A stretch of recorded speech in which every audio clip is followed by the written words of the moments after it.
All right, let's do a video. Last time I was on here, I talked about, it might update for the coming El Nino event, which is going to be a big deal. I've done a couple of videos recently about food supplies and some other related issues, stimulated originally by, of course, the problems we're seeing in the Persian Gulf and the availability of fuel. I'll I'll link those up here somewhere in the corner here early in the video, and you may want to go back and watch those too. Today I'm going to address, the title of this stream is how food how a food crisis would hit, what that would look like, and how that would roll out. Some of this is based on some work I did in a novel I wrote called It Was 100 Days, an End of Civilization novel, which also begins with an end of oil, or at least a significant interruption in the oil and fuel supply, which of course we're kind of seeing now. So my novel, which I wrote a year ago, ends up being a little bit prescient, starting to read more like a documentary now than it was speculative fiction back then. So I have written on this topic, how a food supply hits, how food supply crisis hits. And if you're interested in my earlier take on that and how that played out in the novel, you can find a link to my book in the description, ebook format, and also paperback and hardback. So whatever you prefer. Might talk about that again towards the end. Also, if you do like this kind of material, where I talk about coming events, trends, and things you probably need to be aware of that you're not going to get in the mainstream media or other YouTube channels, then you should subscribe and definitely like the video, because the algorithm will find more viewers that way, if you think this is worth other people seeing. Also, I'd like to get more subscribers. I'd like to get to 500. It's good to have a goal, and I'm about a third of the way there. So the more subscribers we can get, the better. So, to the topic, why is food availability and affordability in the news? Well, and in part because of what has happened in the Middle East. Of course, people were hardly aware where their food came from, or how it was produced, or who produced it, or anything like that. We all know where the food comes from. It comes from the supermarket, right? You go down there, you drive in your car, you park, and you go inside, and the shelves full of food, and that's where the food comes from. And that's how you get it. You drive there in your car, and you come back with the food. So, as long as that works, then that works.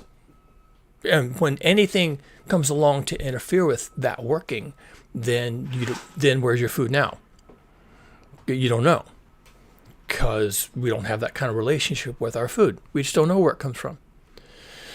You may be a little better off than that if you have a farmer's market in your community. Farmer's market is where local food producers, and they'll be coming from towns you probably would recognize if they told you where they came from, local communities, show up in your community, and what do? They take over a street, they take over a parking lot, and they set up their tents, and they park their trucks, and they unload the baskets and the boxes, and then they sell food. That's a farmer's market. And generally they are the producers. So when you're buying your produce, or even your pies, or your bread, or your honey, or soaps, sometimes, there's all kinds of things, then these are the producers. You're having a relationship with the producer, or someone that the producer hired to represent them. When you buy the same things, if you stick with fruits and vegetables at the supermarket, you don't have a relationship with the producer. And probably the market buyer, the person who buys for the market, they may have 20 distributors that they buy food from, and maybe they buy mangoes from one distributor and whole corn from another, and then then they'll switch it up later. When those distributors are gone, they'll get it someplace else. But you don't have any relationship with that food when it's at the market. And it shows up every week. Whatever happens, there's prices. Sometimes you get a sale, but you have no relationship with how it's produced. And you probably could. Some of the countries where the food comes from, most of us couldn't find on a map. The countries, right? Least of all the communities or the states or whatever. So, excuse me. Now, again, so long as that works, then it's fine. So long as it works, it's fine. But there is a vulnerability to all this and a brittleness to it, such that it is easily disturbed and disrupted. And this is what we're now facing because of the problems in the Persian Gulf and elsewhere. And I'll get into some of the other parts of this poly crisis. We are now discovering, maybe once again for some of us, or maybe for the first time for many of us, we're discovering that there can be problems with the food supply. There's a lot of people on YouTube and in the mainstream media, they're talking about inflation, food inflation, the price of things are going up, empty shelves, that some nations are more vulnerable to empty shelves than others, and such what. Okay, so now it's in the media, people are prepared to start thinking about this. The approach I'm going to take here is I am going to try and point out how the food system actually works. It's really complicated. It has lots of inputs for a single output, which is food on the shelves. That's the result we want, but there's lots of inputs. It's highly industrialized. It's highly dependent on fossil fuel availability and price. It's highly dependent on what I refer to in my videos here as the JIT economy, just in time. The JIT economy is global. There are marketplaces for every type of commodity, including, of course, crude oil. So, if the Persian Gulf has problems with crude oil, well, someone else may be able to supply it. But the global economy, the JIT economy, is also really brittle. It requires lots and lots of things to engage. It requires all these things to be turning and moving and available, that you can pick up a phone and call somebody and then get what you need, get what you want. You can do this a week in advance or a month in advance, or even sometimes maybe a season in advance. You can order in the fall and then have something delivered after the harvest, 6-8 months later. So there's contracts for all this stuff, and everything is geared together. It's all geared together like all the moving parts in a clock. And when it works okay. And maybe even having many distributors and a global market means that buyers who are buying on your behalf, not you, but wholesalers, can get good prices to pass on to their customers. So there are advantages in the way we did things, and we did things because of the advantages. But now we're seeing, some of us are seeing, and maybe the rest of us are going to find out, that the compromises we had to pile up to get this global market thing to work are suddenly a disadvantage. So let me go into some of those things. A big part of the just-in-time supply chains is transportation, which generally involves ships, although it can also involve cargo planes, so jets. And making this possible is cheap. It has to be cheap, available. It needs to be always available.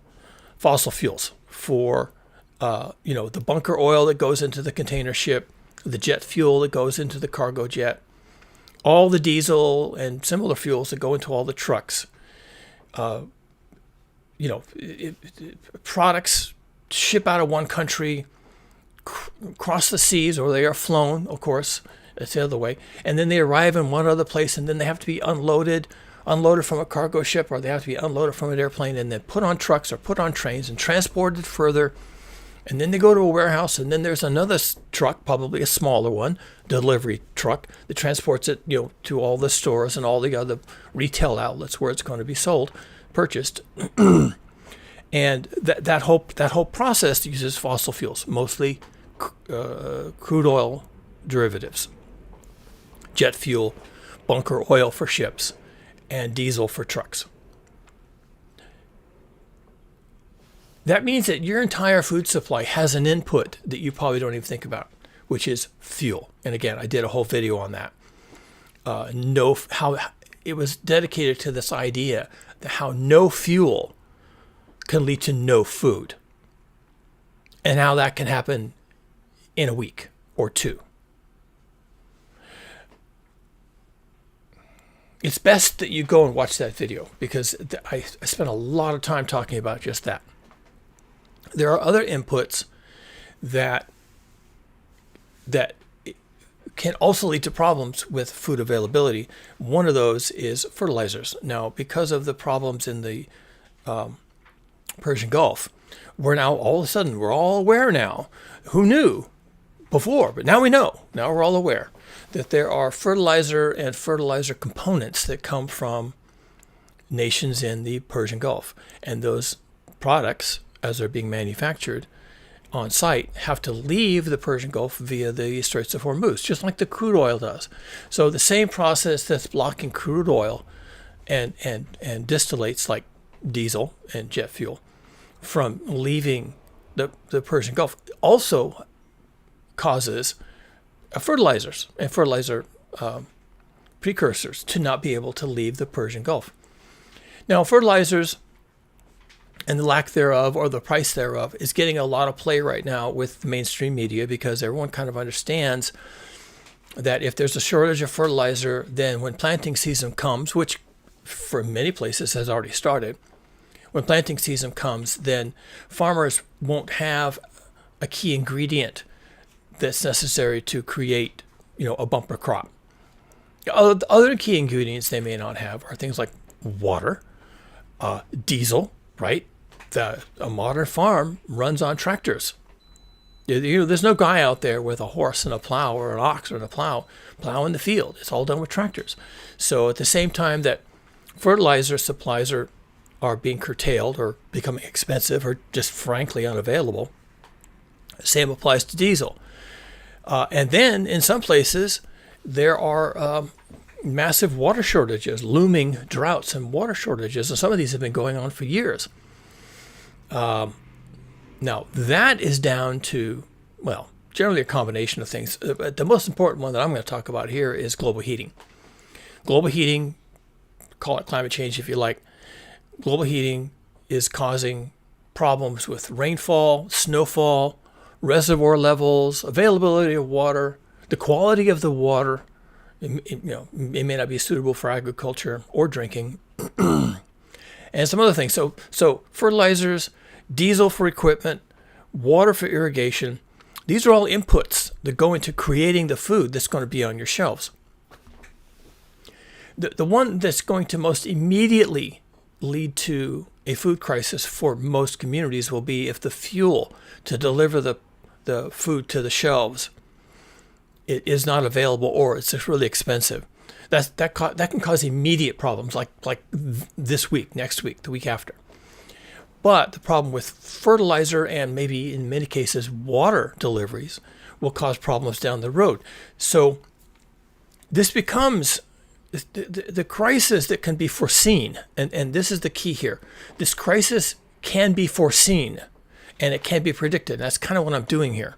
I'm pointing out how it happens, and I'm not pointing to anything fantastical, sunspots or something weird. Okay, I'm just saying these are the things that are currently happening in our current producer environment, and as these things unroll, we're going to have multiple crises, and these crises involving food, which is the current example, they will roll out over time. So the problem with fuel, diesel fuel availability, can hit immediately, both at the shelves where you expect to go at the market to pick up some food, and it can also impact your farmer's market, because you're having producers coming into your community, bringing their trucks and their everything else, and they come to the farmer's market and they unload their truck. Well, the truck has to work. It has to have fuel. And if the fuel is really expensive, then that's going to show up in the price of the food that week. They had to fill up that day. So if they come to your farmer's market that day and they just had to lay out another $300 to fill the truck before they could even make the journey, then it's beholden on them to make an extra $300 that day. So the price of your food is going to go up, and it'll go up immediately. It doesn't wait until next year when the harvest comes in and we know the price of food. It happens immediately because of the price of fuel, right? And if the fuel is really expensive or the fuel just isn't available, which is the other thing that can happen, then they don't show up at all at your farmer's market or at your supermarket. And that's the immediate effect. But the long-term effect, which will roll out over time, and these could be chronic problems, are things like, again, no fertilizer, no water or the wrong kind of water, and no fuel or expensive fuel for planting and harvesting and transporting and processing foods before they can even be put on the shelves. So we're going to see how this rolls out, but the immediate problems are not the problems, and the long-term problems are not the only problems. We can now start having problems that just start to span the time scales. Now, because of global heating, which global heating is a thing. That's what I talk about most of the time on this channel. Global heating is a thing. We are also beginning to interfere, and again, this is slightly more long-term. So not this week and not next month, but in the times ahead. Global heating is going to interfere with our ability to have arable land at all. Arable land is a term applied to land that is capable of being used for agriculture. We have arable, every nation has arable land of some kind. Not every, because there's some that don't. And the conditions in that habitat, in that environment, that create what we call arable land is some combination of the quality of the soils, the availability of water for irrigation, the availability of labor to do the work, and maybe it's animal labor or human labor, maybe it's tractors, right? So you have to be able to do the work. And also the availability of things like roads that you can move food around. So arable land is positioned where all these things kind of come together. And we have established over the course of thousands of years, most readily in the last 100 years, places where we can grow crops, where all the necessary components of soil quality, water quality and availability, roads, processing equipment converge. And then that's where we grow our crops, and that's where we get our food.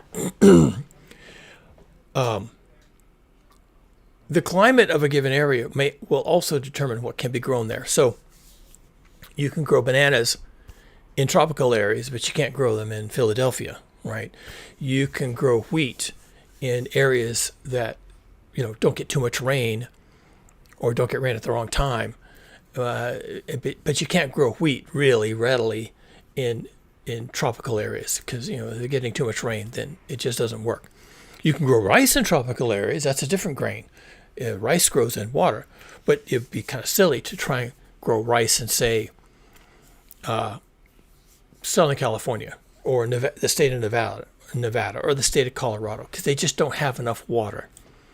And you can bring water in, but it's going to be expensive water, and that means your rice product is also going to be expensive. Where I grew up in Northern California, they had a lot of rice fields, and I got to see them. I got to see all stages of rice production, but that's because there's also a lot of water up there, and they didn't used to grow rice. But now that a lot of food goes into the global market, suddenly there's markets for rice, right? Asia, you can imagine, South Asia as well, and even here in good old California, because we have lots of rice growing in the state of California. People get into eating a lot of rice as a staple. So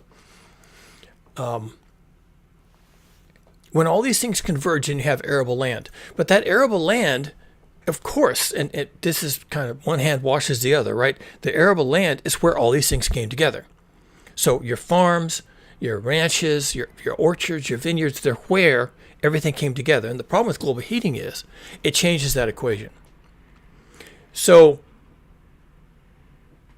well, let's look at it this way. So right now, it's about 40 million people. Oh, some of them are businessmen, and some of those businessmen are in agriculture. There are 40 million people that get their water from the Colorado River here in the U.S.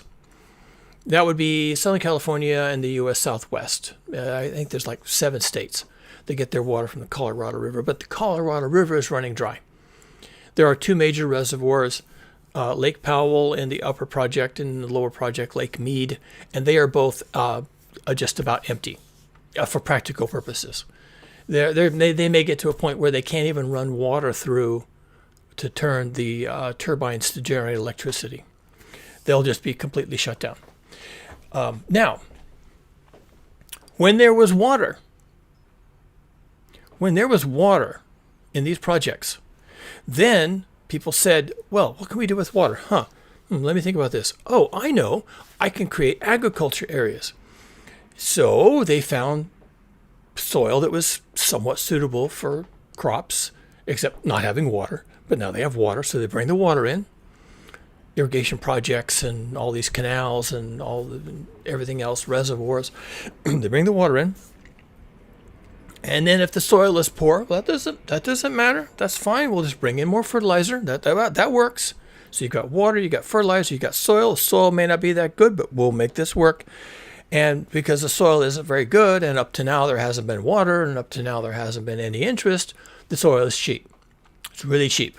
So you're going to buy this land cheap, and then you're going to bring in the water at some expense, and bring in the fertilizer, and bring in the expertise, and bring in the equipment, and bring in the sprinklers, and bring in the silos, and bring in the workers, and then you're going to be in the farming business. But there was no farm there before. There were no farms like this in Nevada and Colorado and Utah and Southern California. This was all just kind of hammered together because of resources and money. There was nothing there, and now it's there. But the problem with that is, if you interrupt any of that equation, we're bringing in water, we're bringing in fertilizer, we're bringing in tractors, we're bringing in fuels, we're bringing in labor, we're bringing in the technology and the silos and the producers and the processing facilities and the roads and the trains and the planes and if you bring all that in, if anything breaks, then that whole system falls apart. And what's happening in the Colorado project is that they're running out of water. And this is emblematic of the problem we're facing now. And you may think, well, they'll figure it out. Or you may think, well, it's impossible that this could just go sideways, right? You may be thinking, there's so much money invested, they're just going to have to figure it out. And you may be thinking all these things, but you'd be wrong. You see? They made all the decisions to do the things they wanted to do when the resources were available to pull that off. And now the Colorado River projects are running dry. Well, they could get rainwater, yeah, maybe, but the understanding based on the science is they won't. The science says they're not going to. So now 40 million people, some of which are farmers and orchardists and everything else, cattle ranchers. 40 million people and all those industries are now about to run out of water, and they're going to run out of water to some degree and in some sort of timing starting June or July. And they'll come up with something else to keep them going, and then that will peter out. And then they'll try something else, and that will peter out. And then they'll buy water over here, but then that won't be available. And pretty soon, after they've gone through all the options, and then they just crash out. They crash out. And when they do, it stops. What is it that stops? What am I referring to? Food production. It stops. Just like that. It can happen just like that, folks. I know that doesn't register. I know that doesn't make any sense in a world that is constantly in progress and process and global markets and global finances and everything moving here, jets and boats and trains and planes and everything else. In that kind of a world, everything is JIT and everything is logistics and everything is Amazon Prime. In that kind of a world, it's just inconceivable that it could just stop. It could just stop. What's that going to look like? Well, that's going to look like a nightmare. No one's going to understand that. They just won't understand it. 40 million people, 7 states in the United States of America, 40 million people are just about to have their water cut off. What are you saying? What are you saying? Yes, that's right. 40 million people, 7 states in the United States of America about to have their water cut off because Lake Powell has run out of water. Ta-da! Physics. You can't make water show up where there isn't any water. And Lake Mead has run out of water. Ta-da! Again. When it's out of water, you're out of water. And then this opens up all kinds of problems with what are they going to drink? And what are they going to use to water their lawns? And what are they going to use to fill their swimming pools? I don't know. Not my problem. And it's not going to be your problem either because you don't live in Las Vegas. You don't live in Southern California. You don't live in Phoenix, Arizona. Okay? But you probably eat food that used to come from these places. So guess what? You're going to go to the shelf and your favorite food isn't going to be there. Or there's going to be less of it. Or it's going to be harder to get. And therefore, since it was harder to source for the grocer who has to find the things and then have them delivered and have them put on the shelves, since it's harder for that person to do that for you because you don't have that relationship with your food, they do that for you, and then you go to the shelves and you take it off the shelf and you put it in your car. Since they're doing that for you, they have to pass on the prices. Pass on the prices. Or just pass on the lack of availability. There's just nothing there. And you may question that, and they may question that too. The buyer at the supermarket who couldn't find certain produce or certain products, meats or vegetables or other things, they may just be as confused as you are. No, we don't understand how this system is put together. We're beginning to understand a little bit how this works because of what's happening with the Straits of Hormuz and the problems with the fertilizers and the problems with the fuels and the problems with the markets. And where farmers are saying they don't have fertilizer. That sounds interesting. Farmers are saying they can't afford fuel. Well, that could be a problem, I guess, maybe for farmers. We're beginning to think about this. But the reality is much more concerning than just, well, I saw something on the headlines. What's happening is these systems that have been constructed over the last 100 years, and I specifically say that because the availability of fuels and electricity and technology and modern irrigation projects has allowed us to build agricultural centers in places where they maybe couldn't have been at all before 100 years ago. It just wasn't feasible. But now we've done that. But now we have these dependencies. And things need to keep going forward the way they always have. And if they don't keep going forward the way they always have, well, then now you have a problem. And the problem may be insurmountable. We are so dug in, so deep with the way we do things now, and with the JIT economy, and with the global economy. We are so dug in, so hard. We are burrowed in so hard that when it starts to break, as we are seeing now, it's going to be epic. Absolutely epic. The capacity at this point for a global food catastrophe exists. I'll have some recommendations on how you can maybe get around that. But I just want to emphasize this point right now. Before I start going to solutions, I just want to emphasize the scope of this problem. And it's a combination of, yes, Straits of Hormuz, yes, fertilizers and fuels, of course, but in addition to that, for many years now, we've had this grinding problem of global heating and things like the collapse of the Colorado River system and the collapse of the water system in the Near East. Places like Turkey, Syria, Iran. Okay, they're we've already mentioned them once. There are lots of places that are just flat running out of water because of global heating. And call it climate change if you like, because obviously if there's changes in the rainfall regime, then that's, of course, a change in their climate. So that's fine. But also global heating just makes all the water evaporate. So even if you are still getting rain and you're still getting snow, when it comes right down to it, you may go to your streams and your rivers and your reservoirs and they may not have much water in them because it's been so hot. And the heat causes evaporation. And evaporation means that water that used to run off of mountainsides after the snow melted just vanishes. It never gets to the streams and the rivers, never gets to the reservoirs. It just vanishes. So whatever snowpack you had is not going to help you because it's just too hot. And the same thing with rainfall. You can get rainfall today and you've got, everything's all wet, and you come back in a week and because of the heat, it's all gone. And you're right back in a drought. And the people just can't comprehend this. What do you mean we're in a drought? We just got rain last week. Yeah, you're in a drought. And you're going to stay in a drought because the heat just destroys the water supply. It's gone. It just evaporates, folks. That's what happens in the heat. Water evaporates.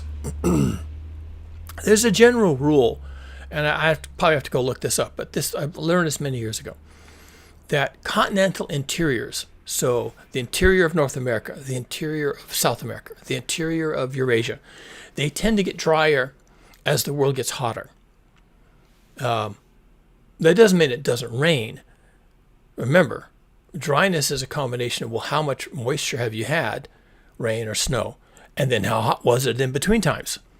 Because you could get some rain, but if it was super hot before and after, it's not there anymore. So continental interior dryness, it's complicated. And you're thinking, well, we had some rain this winter, but it's all gone. Where'd it go? It went into the heat. So it didn't do. So that's your situation now. You're in a drought. The U.S., the lower part of about the lower half of the U.S. I heard a percentage. I can't remember what the percentage was. The lower half of the U.S., the South, the Southwest, and the Southeast, including Florida, are in a catastrophic drought. The conditions are untenable. It doesn't mean that these places are uninhabitable, but it means that normal behaviors like having full reservoirs, having plenty of water for irrigation, having cheap water, and maybe even having drinking water at all, are now endangered. And maybe they get some rain. But if it comes at the wrong time of year, or it just hits the heat and evaporates, then that rain didn't do them any good. And you can have rain and you can have heat, and then you can have drought. The way that those two things combine to end up leaving you in a drought, that's just a thing, folks. So even though the U.S. does have a rainy season, and we do get rain, and we've even been having torrential rains. We even have severe weather in these same spaces where they get torrential downpours and hail and the whole thing, localized flooding, flash flooding, the whole thing. Just by the time it's over, they're still in a drought because it's just not the right kind of rain. It just doesn't last. It comes in, it dumps on you, and then it all runs off, and then it's gone, and the next day it's hot, and it's all dried up. And where'd that rain go? I don't know. It just ran off. It went to the sea. So you can have conditions that where it's raining can still leave you in a drought. And these are now long-term problems. So you have an immediate problem with lack of fertilizer, and maybe you have an immediate problem with lack of fuels or expensive diesel, and maybe your food prices go up, and maybe it's harder to source some food. But you got these long-term problems too that are rolling into each other, one on top of the other. And eventually, because global heating is global, that bears repeating, global heating is global. Right? Because that's the case, then the problems that you think of as being just local to you, we're in a drought, or our Colorado River system is running out of water, or something like that. You may think you have a local problem, but your local problem is just reflective of a global problem. And this is not a problem for humanity, folks. This isn't just a problem for you and your shelves and the price of eggs or something like that. That a politician can point to and say, I'm going to fix the price of eggs. Yeah, the problem is not the price of eggs. The problem is that humans, there are 8,000 million humans on this planet. 8,000 million humans. That's a lot of people. Okay? That's equivalent to 8 billion. There's actually well over 8,000 million humans on this planet right now. The only reason there are 8,000 million humans on this planet is because of fossil fuels, the global economy, and the JIT economy. That's the only reason. This planet can't support 8,000 million humans. At different times in the past, the number of humans can be as low as a few million. There have been times in the past when humans' population on this earth was a few million people, and that was it. And you can imagine that was a long time ago. But even less long ago, more recently, like 8,000 years ago, 6,000 years ago, 5,000 years ago, there was maybe 200 million humans, so not a huge increase over, say, 8 or 10 million. 200 million, okay, that's more, but it's not a whole lot more. And what were we doing? We had agriculture, right? We had settlements, we had fields, we had oxen pulling plows, we had the threshing floors, we had silos, we had storage and transportation of food. And, even 5,000 years ago, things were pretty good for food. People had plenty to eat. And more recently, though, we've gone even above 200 million. I looked it up. Estimates vary, but I think it was the year 1600, there was about 400 million people. So again, that's more than 200, but it's not a whole lot more. So even by 1600, we had sailing ships, and we had iron working and iron plows and really modern agricultural methods. Okay, even by 1600, we were only 400 million. So what's the difference? What happened? What happened 100 years ago that all of a sudden we went from historic numbers of people like 200 million, 400 million, 450 million, back down to 300 million? What happened 150 years ago? You know where I'm heading with this, right? You know where I'm heading with this. So what happened 100 years ago that all of a sudden we went from 450, 600 million humans, with all the steam and all the coal and all the everything else? What happened? Well, what do you suppose happened 100 years ago? What just wild guess? What do you think happened?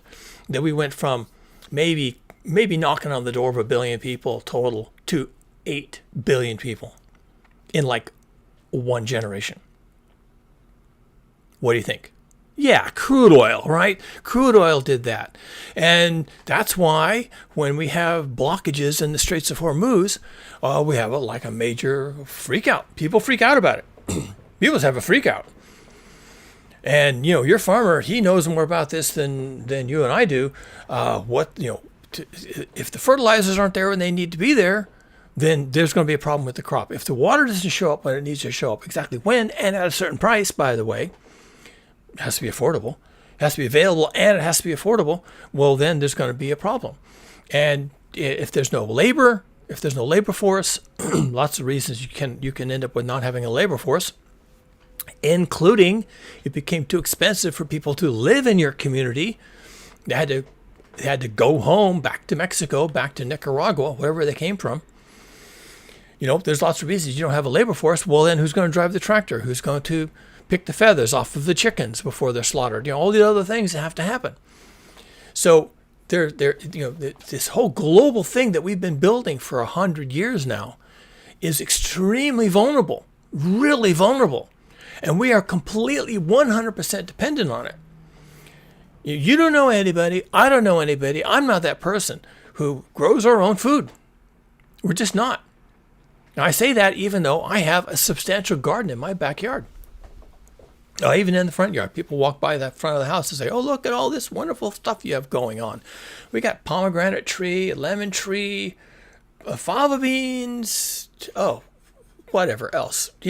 Potted plants, everything, tomatoes in the front yard. That's the front yard, okay?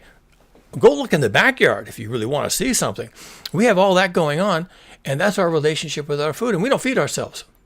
Not even close. Now, it's necessary work. Everyone should be doing it. If you're not doing it, you should figure out how to do the same thing. Just figure it out. Go watch some YouTube videos. Figure it out. But, it won't be enough. But you still have to figure it out. Because we don't have a relationship with our food, folks. 8,000 million of us. No relationship with our food. Don't know where our food comes from. Can't produce our own food. 8,000 million of us. Dependent on the JIT economy, the global economy, agriculture zones that are going completely bust. Places that used to get water from the Colorado River or from the Indus River or all the other places going dry. Water wars, and wars for oil and everything else. The systems are basically under attack. And when someone like Donald Trump does something reckless like that, bombs Iran for whatever reason that was, thought he was going to pull another Venezuela, no doubt, get the oil for free, and it doesn't work out. Well, then all of a sudden this random thing happens. Now we can't get fertilizer. Now we can't get fertilizer precursors. Now we can't get diesel fuel. Now we can't get crude oil. Oh no, all these things are falling apart. Well, we came to be 8,000 million people when those things were not falling apart. But now they are. So how many people can this earth support? And where are they going to get their food? Good question. That's a very important question. And the more you figure out about how our global food supply system works, the more you begin to realize how tenuous and just in time it really is. And now it's under attack. It's under attack, essentially. And this was inevitable, by the way. There's no way this could not have happened. There's no way to avoid this. And even if the Trump administration didn't bomb Iran and close the Straits of Hormuz, even if that never happened, there were already queuing up to be enough problems with other aspects of this food supply system that we were going to have empty shelves. I've already mentioned the Colorado River system and the 40 million people plus all the agriculture that relies on that system for water. And they're running out of water. That's it. That's folks. That's physics, folks. That's just physics. When you don't have water, you don't have water. And it's not political, and it's not wishful thinking, and it's not management, and it's not doing it. There's nothing that anyone can do to solve that problem. It's just not there. Where'd it go? I don't know where it went, but it's just not there. Could they have managed it differently? Maybe, maybe not. It's just not. It's not there. And when it's not there, it's not there. Am I overstating this somehow? It's not there. And it's been not there for decades now. And the projections are it's not going to be there for decades, if not centuries. It's over. It's done. They screwed the pooch. They should never have done the things that they did. And there was all this religion about progress and innovation and manifest destiny and human hegemony over nature and all these memes and all these really weird ideas about how we're going to conquer nature and do what we want to do and the way we want to do it, where we want to do it, when we want to do it. And we have all this power and all this technology, nuclear weapons and dams and reservoirs and everything else. We're just going to do whatever we want to do, however we want to do it, whenever we want to do it, forever. And that turned out to be wrong. Huh. Who'd have thunk it? Well, anybody with half a brain would have thunk it. The Club of Rome. A bunch of people, some of them wealthy people, so people who have some vested interest in all this. The Club of Rome commissioned a bunch of Berkeley computer scientists to run some simulations. This was way back in the day, back in the 70s. Really primitive equipment, but good scientists. So using their primitive equipment and their really good understanding of systems science, they were able to simulate the Earth system. And I can't remember all the components that went into it, but population, pollution was part of it, water availability, food availability, some other things in the model. And they ran their models and they ran them out over time, trying to forecast what was going to happen, the likely outcome for humans on Earth, with the best understanding of the Earth system and humans and economics and politics that we could come up with. And the name of their model was World 3. And when they published their results, they published it under the title Limits to Growth. And they weren't kidding. Back in the 70s, we had World 3, their publication Limits to Growth, and it became a book. And for all I know, it became a movie. Who knows, right? Could be on Netflix. The Limits to Growth. People freaked out. Oh, what a freak out it was. How can you even imply that there are limits to what we can do? Why would you even ask the question? What is wrong? Are you communists? Are you Marxists? Do you hate humanity? Or maybe you just hate freedom, right? Maybe you just hate America. Did you even know what the American flag looks like? You must be a bunch of communists, because to say that there are limits to growth, well, that must be communism. And they were like, no, that's just forecasting. We just put the inputs in on one end and turned the computer crank a few times and came out the other end. And because it looked bad, we called it Limits to Growth. And we published our paper, and that's what we did. Oh, and by the way, they've revisited the World 3 model and the Limits to Growth work several times since then. I think they did it like every 20 years they do an update. And they just did one a few years ago. It's the same people, really. It wasn't that long ago. So these people are still alive. Most of them, some of them aren't, but most of them still are. So they revisited the work and ran the models again and said, yep, still on glide path, still correct. Everything we projected is pretty much happening, pretty much within the timelines we projected. So, yep, still right, still not wrong, still not communism, still not deranged, still limited. Limits to growth. Yep, there you go. And we'll come back in 20 years, and if you chimps are still alive, we'll run the same thing again. And my guess is it's still going to be limits. Except, of course, 20 years from now, there won't be 8,000 million people. Well, will there be? I don't know. We're going to have a massive food crisis, folks, and a massive everything else crisis. We're in a poly crisis. We're going to run out of water. We're going to probably run out of diesel and jet fuel, as we're already trying to do now. And then we're going to run out of food. And 8,000 million people were being fed by a just-in-time global economy running on fossil fuels and abundant water and abundant fertilizer and abundant arable land in the right places at the right time. 8,000 million people because of all that. And all that is not going to work. All that is now failing. And 40 million people dependent on the Colorado River system for water and electricity are about to tell you how that is. They're about to tell you how that works. In the richest and the most influential nation on earth, good old US of A, 40 million people are about to tell you what it's like to lose big time. Because that's what's going to happen because of physics. And as global heating rolls out across the globe, because it's global, then not only the US of A, it's going to happen in Russia. It's going to happen in China. It's going to happen across Europe. It's going to happen in the UK. It's going to happen in Australia, all through South Asia, India, and Indonesia, and Malaysia, and Thailand, and the Philippines. It's global. It's going to hurt everybody. And now there's 8,000 million of us. Not 200 million, not 400 million, 8,000 million of us.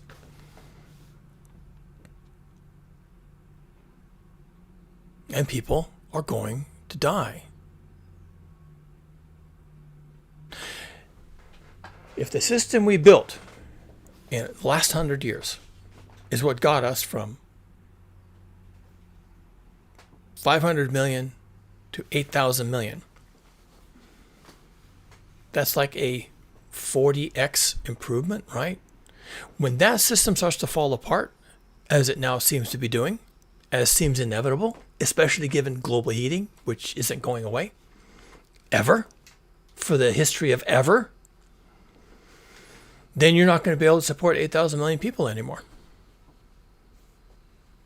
And the way those people suffer and the way they leave, if you want to put it that way, wherever they go, however they get there, is through a combination of there was no water and there was no food, and it got too hot, and they just couldn't survive.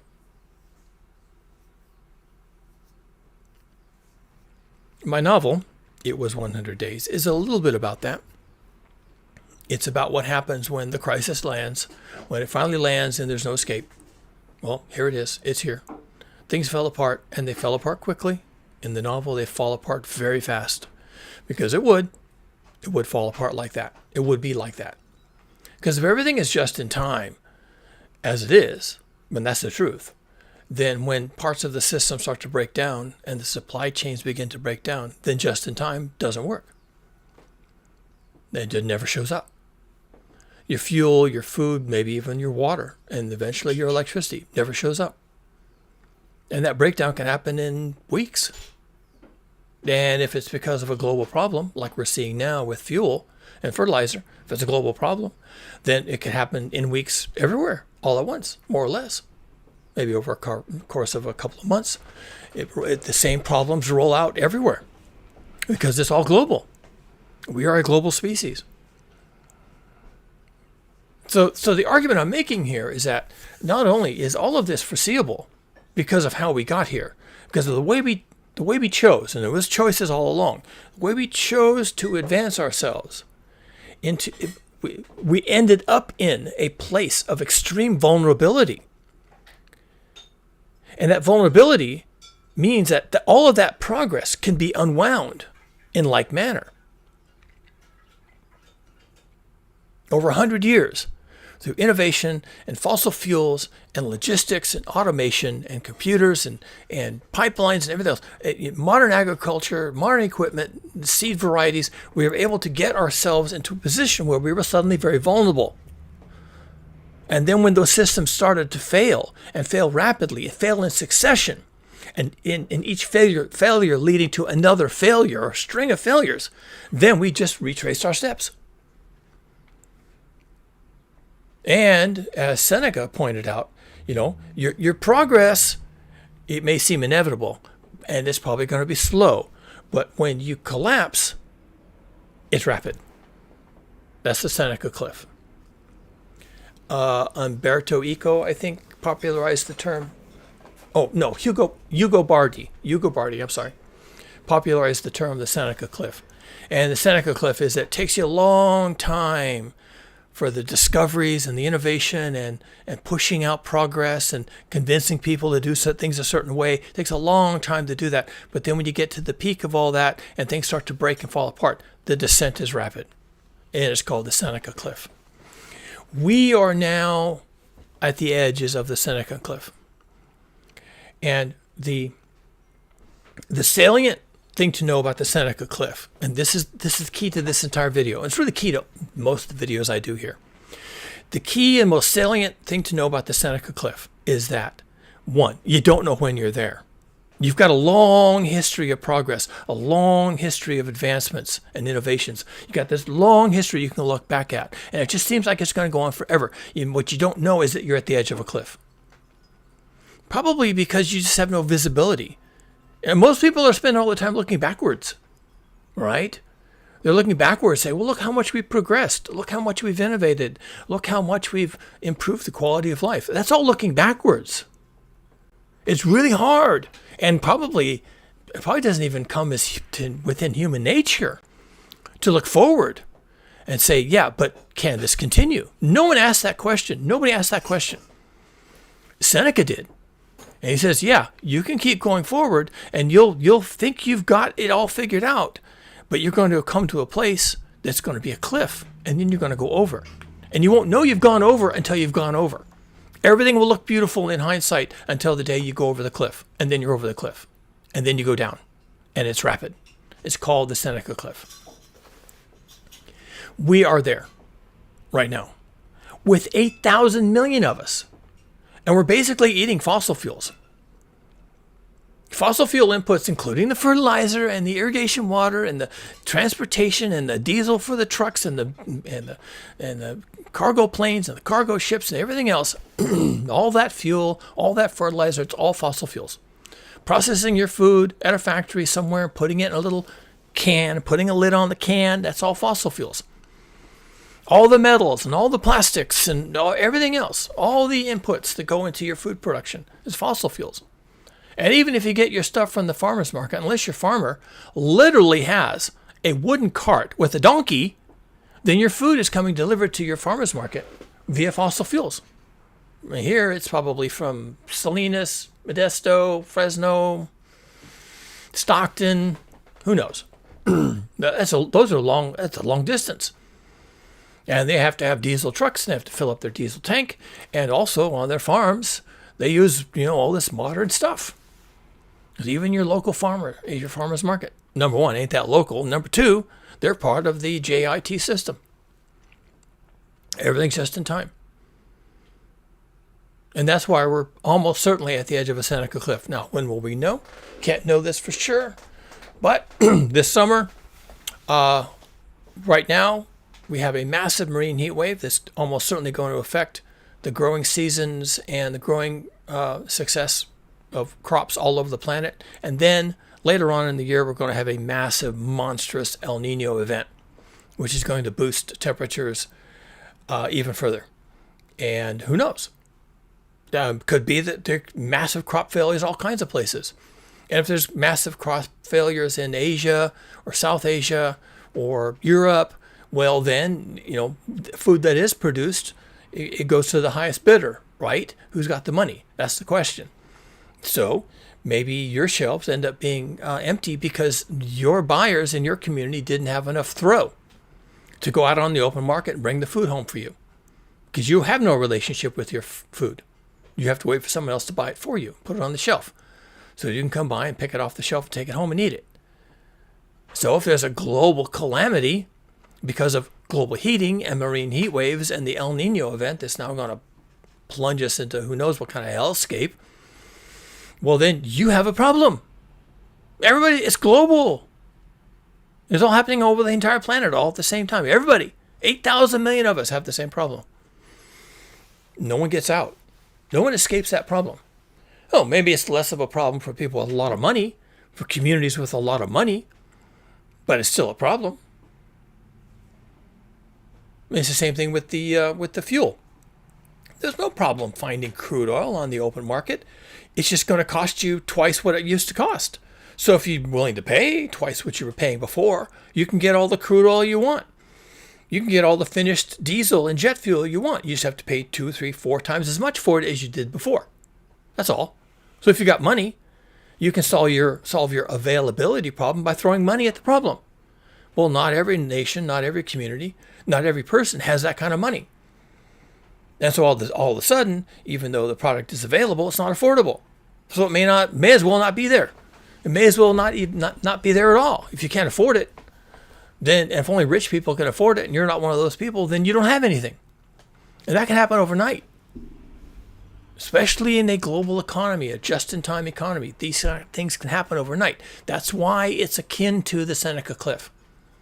We got here slowly. When we go over the cliff, you'll know.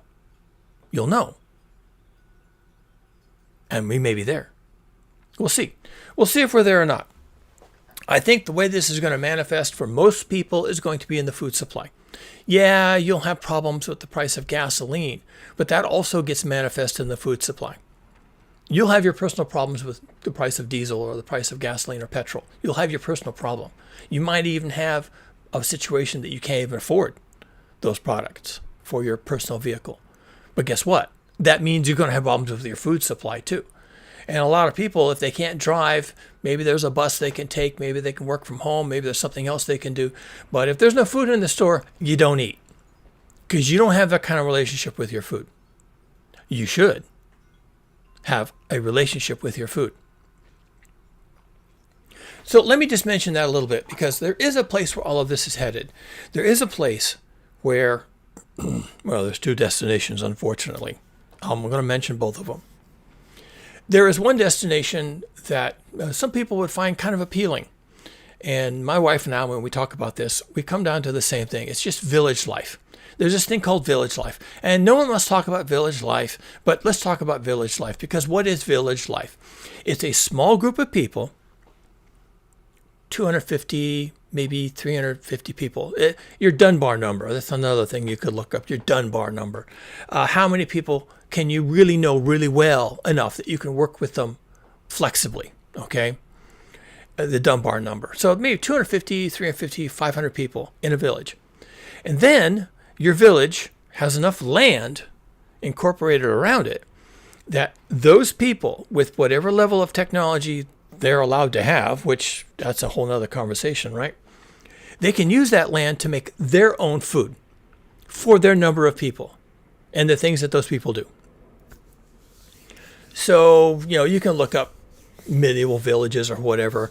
Every little homestead had a pig and a chicken and an herb garden, and then there was a big commons where the whole community would plant their wheat or their barley or their oats, and they'd go out there at the right time and they'd all harvest it and bring it in, thresh it on the threshing floor, and put it in the silo, and that's their food supply. And they might have vineyards in their village. They might have nut trees in their village, hazelnuts, right? Walnuts, things like that. They might have a local forest where they can go to get wood. And what do they use the wood for? Oh, of course, to make furniture, barrels, buckets, wheels, carts, things like that. Nature's supply of wood. And they might have a blacksmith in the town community, to work metal. So when they need axes and saws and hammers, the blacksmith is in there working on it. Nails, right? The blacksmith used to make all the nails, the old square nails. You'd pull out a piece of wire and you'd hammer it, and then you cut it off and you put a head on it. That's one nail. I made a nail. Right. Set that aside. Okay. Go work on the second nail. Oh, now I have two nails. You set that aside with the other one. You make nails, right? And your community would either have access to these people inside your village if your village is a little bit bigger, or maybe the next village over has some service that you don't have. And also there would be people who would move between villages called merchants, and they would have their cart, probably a covered cart. They sleep in it, and they have their horse or the pair of horses, and they would go from town to town to town to town, picking up surplus here and selling it over there and back and forth. Have their circuit, over the course of a year. They might make their circuit 3 or 4 times, and they're just moving things around that people have, extras. And if someone has made a bunch of wooden spoons, then they offer those to the merchant. The merchant buys the wooden spoons, and they take them and sell them in some other village. So this is village life, okay? Simple, not very many people, world made by hand, every village more or less self-sufficient, with some exchange of goods, because there are some services maybe that are not always present in every village. And then you might have traveling merchants, traveling physicians, traveling teachers. So they would go around, they'd work in all the different communities, and they'd set up shop for a week or a month in one community, and then they move on to the next. Traveling physicians, dentists, and these kinds of things. That's village life. But I've said several times now, the key element to this, a few people. Okay? You can do that with a few people and with a few villages. And they're not real close together. Maybe 30-minute ride on a horse, casual ride. You're just walking down the lane, 30 minutes. You get to the next village. Maybe you can see it from a hill near your village. You can get up on the hill. You can see, oh, yeah, they're over there. Okay? 3, 4 miles, 5 miles, something like that. And then in between the villages, there's the forest, and there's the open land, and maybe there's a river, and the highways connecting everything, a bridge. Everyone maintains a bridge over the river. And it's just a few people and a few villages, and they're scattered, and there's a lot of space in between. And maybe you have 1 or 2 really big towns, but they're on the coast where the ships can come and go. So you have your coastal towns, which are probably a little bigger, and then you have your roads going out into your villages, which are smaller, and there's fewer people. And the further you get from the coast, the smaller the villages get, until maybe just have hamlets of 20, 30 families, just really, really tiny. But same story, everybody is self-sufficient, except that if they do need something special, they can go to the next village, to the next town. Maybe it takes all day to get there and all day to get back. Maybe you have to stay overnight for some of these journeys, like into the big towns. On the coast, it takes all day to get there and takes all day to get back, spend the night, but small numbers of people. Nowhere in this equation is there 8,000 million people. It just isn't. To have something like that that's really sustainable, it has very few inputs, and all the inputs are local, and everything is managed locally, and everyone's resilient. Everyone knows what they're supposed to do, and they know how to do it. And all the information is passed down by word of mouth and by training from mother to daughter, from father to son, from master to apprentice. Everybody learns right there in the village, and they never leave the village. And if they do leave the village, it's just to go to the next village, which looks just like the one they just left. It just happens to be a different one. And maybe sometimes a son will leave their village and go join the merchant marine, and maybe they'll never come back. They go move into the big city. Maybe they send letters once in a while, and you never see them again, because the world is just not like that anymore. But that's not 8,000 million people. I did not describe a situation with 8,000 million people in it. I just described a situation with 200 million people total. 200 million people on the entire planet. And that's like 2-3% of the current population. And that's the other half of this. We need village life. That's how we become sustainable. That's how we can survive without the JIT economy and the global economy. That's how we survive in the face of global heating, because that few number of people can innovate. They can really do what they need to do. They can figure things out, whereas nations cannot. Nations are paralyzed by global heating, whereas small groups of people can function. They can change things. They can move. They can do that. And when the world is not so full, the idea of a large part of your village breaking off and moving someplace else to start over, that's not impossible. You can actually have that conversation. But not on a planet full of 8,000 million people and national borders and visas and passports. It doesn't work anymore. Well, that's what we need to have, is village life. And when my wife and I sit around and talk about village life as a solution to our current polycrisis and as a destination for when you go over the Seneca Cliff, back to that, okay? When you go over the Seneca Cliff and you go down the cliff and you're at the bottom of the cliff and you're covered in bruises and your life has been ruined and you lost part of your family and you lost your job and you lost your community and the credit cards don't work and there's no money anywhere and you're at the bottom of the cliff and you're trying to start over. What do? You build a village, okay? You go over the Seneca Cliff and you recreate village life at the bottom. That's what you have to do. And what else happens on the way to the bottom of the Seneca Cliff? You lose 97% of the human population. 97%. Or maybe 99%. 99% loss of the human population leaves 80 million people. Now, that's not a lot of people. Historically, for, I'd say, many thousands of years, we did better than that. For many thousands of years, people had good enough habitat, good enough opportunities, good enough skills that we could have hundreds of millions of people on Earth. In many places, right? You know what they are. Africa, Asia, South America, North America. Great civilizations.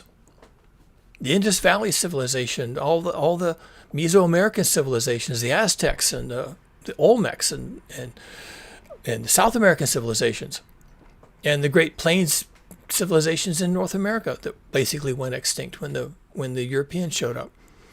And let's not leave out the European civilizations that started in the Middle East and went north from there. Yeah, so we got up to maybe 300 million people doing that. 300 million people. I'm not sure this planet can support 80 million people. That's 1% of the current population. After we go over the Seneca Cliff, which, I don't know, let me check my watch, could happen tomorrow. Really, really could. We may be queued up to do that, so maybe tomorrow afternoon.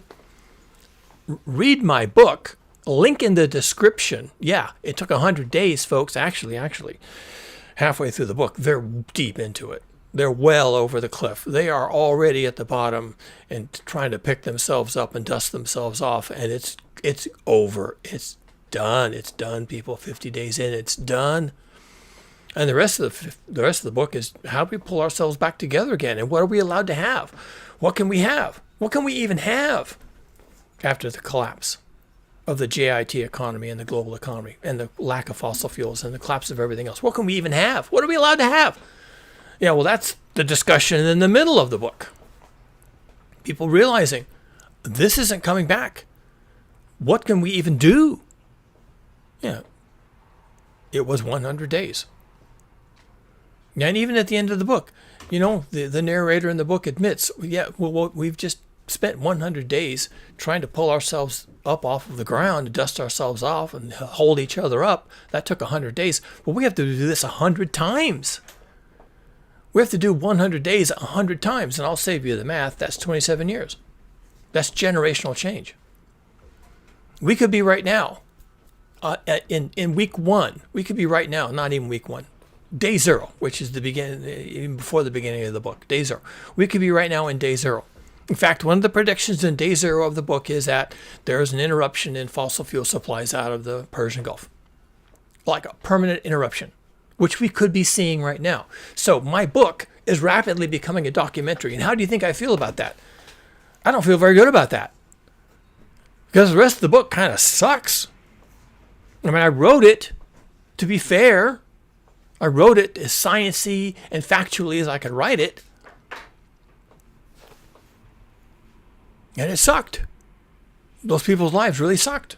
Oh, and several times in the book, spoiler alert, several times in the book, the narrator, the voice in the book says, "Where is everybody?" Huh. Don't see them. Where'd they go? Where's everyone? Are we it? That's the question they're asking. Wait, are we it? Is this it? Am I looking at all the people left on Earth? They don't know. It's a legitimate question. But that's what happens when you go over the Seneca Cliff and you end up in village life. You don't know that there's another village. At first, you don't know there's another village. What if you're it? What if this is all there is? And what in your comfortable, modern, Western lifestyle prepared you for that question? Nothing. Buy the book. Link in the description. Read the book. Because if we are on the edge of the Seneca Cliff, and if what's going to happen now is massive food shortages, massive supply chain collapse, curtailment of fossil fuel availability, and then a marine heat wave, and then global heating, and then El Nino event coming midway through this year, if that's all being queued up, well, then we're maybe 6, 8, 12 months away from going over the Seneca Cliff. And the time to be thinking about that is now, right now. The time to be thinking about that is ordering my book and reading my book right now. Now is the time to do that. Right now. I don't know what you're going to do. But if you and I and everyone else ends up going over the Seneca Cliff, then I can promise you this much. We're going to be at the bottom of the cliff, covered in dust and bruises. All right? Dusting ourselves off and trying to figure out, well, where do we go from here? Where do we go from here? That's going to be the question on everybody's mind. It was 100 Days, an End of Civilization novel. It's a user's manual for going over the Seneca Cliff. That's what it is. So I guess we'll find out.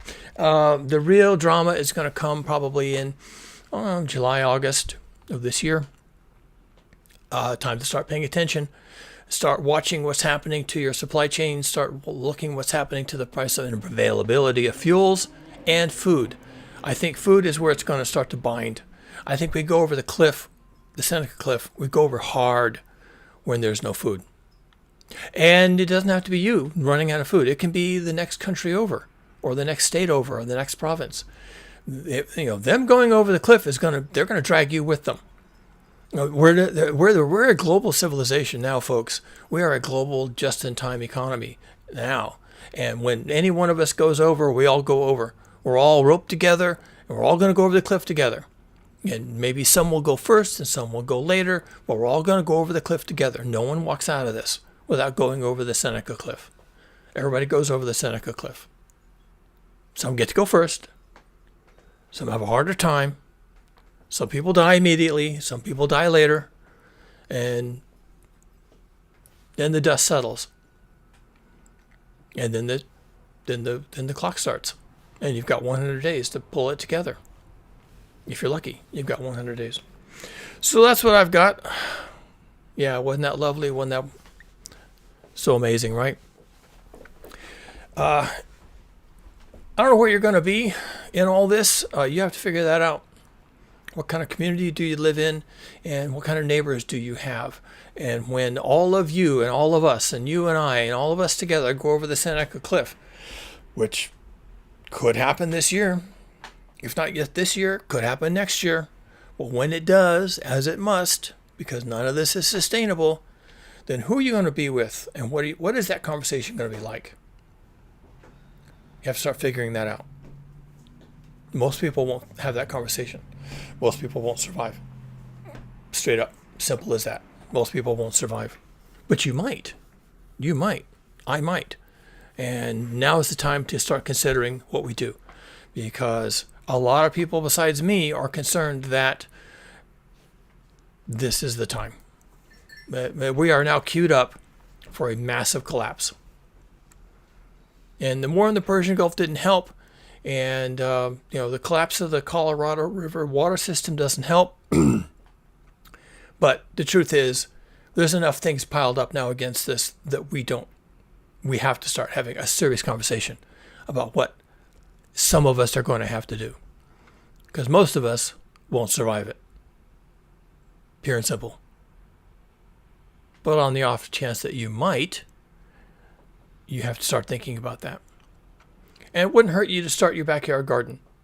Not a bad time to get those skills working. Not a bad time to see how good you are at that. Get your seed supplies, get your other tools you might need, get your neighbors talking about the same thing, and just start very quietly, casually going about the business of, well, as I always tell people at the end of my videos, don't die.